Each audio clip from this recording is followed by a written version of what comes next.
Hello guys, welcome to జస్టీ blogs. ఈరోజు అయితే చికెన్ గ్రేవీ రెసిపీని అయితే చూపిస్తున్నాను. ముందుగా అయితే కడాయి పెట్టుకొని దాంట్లో అయితే ఆయిల్ వేసుకోండి. మరాఠీ మొగ్గ, చెక్క, లవంగాలు అయితే యాడ్ చేసుకొని బిర్యానీ స్పైసెస్.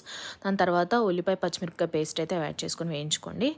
నెక్స్ట్ మనకి అల్లం వెల్లుల్లి పేస్ట్ అయితే యాడ్ చేసుకోండి, 1.5 టేబుల్ స్పూన్. ఇదంతా వరకు కూడా మనకి పచ్చివాసన పోయేంత వరకు వేయించుకోవాలి. ఇప్పుడు ఒక 1/2 టేబుల్ స్పూన్ పసుపు అయితే యాడ్ చేసుకుంటున్నాను.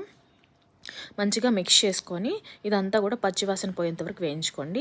నేను ఫ్రెష్గా కట్ చేసి పెట్టుకుని కొరియాండర్ అయితే యాడ్ చేసుకున్నాను. నెక్స్ట్ ఒక 500 గ్రామ్స్ చికెన్ తీసుకున్నాను, అది యాడ్ చేసుకొని మంచిగా మిక్స్ చేసుకొని లిడ్ పెట్టేసి అయితే దీన్ని కవర్ చేసుకొని కుక్ చేసుకోండి.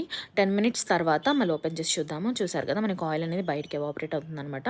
సో చికెన్లో ఉన్న ఆయిల్ అంతా బయటకు వచ్చేస్తుంది. సో మంచిగా ముక్క ఉడుకుతుంది అనమాట. సో ఈ టైంలో 2 టేబుల్ స్పూన్ ఆఫ్ సాల్ట్ అయితే యాడ్ చేసుకొని మంచిగా మిక్స్ చేసుకోండి. మొత్తం సాల్ట్ అంతా మిక్స్ అయ్యేటట్టు ఒక 10 మినిట్స్ మీడియం ఫ్లేమ్లో చికెన్ని కుక్ చేసుకుందాం. ఇప్పుడు చూసారు కదా, ఆల్మోస్ట్ మనకి 50% అయితే కుక్ అయిపోయింది. ఇప్పుడు మనము ఒక 3 table spoon of chilli powder add చేసుకోండి. నాన్ వెజ్లో మనకి స్పైసెస్ గట్టిగానే ఎక్కువ తినాలన్నమాట, అప్పుడే కూరకు టేస్ట్ అనేది వస్తుంది. సో ఒక 5 మినిట్స్ తర్వాత దీంట్లో ఒక 1/2 గ్లాస్ ఆఫ్ వాటర్ యాడ్ చేసుకున్నాను. నేను చేస్తుంది చికెన్ గ్రేవీ కాబట్టి సో ఆ గ్రేవీనెస్ కోసం అయితే నేను వాటర్ యాడ్ చేస్తున్నాను. చూసారు కదా, మనకి ఆ గ్రేవీ అనేది ఇప్పుడు మనకి కనిపిస్తుంది.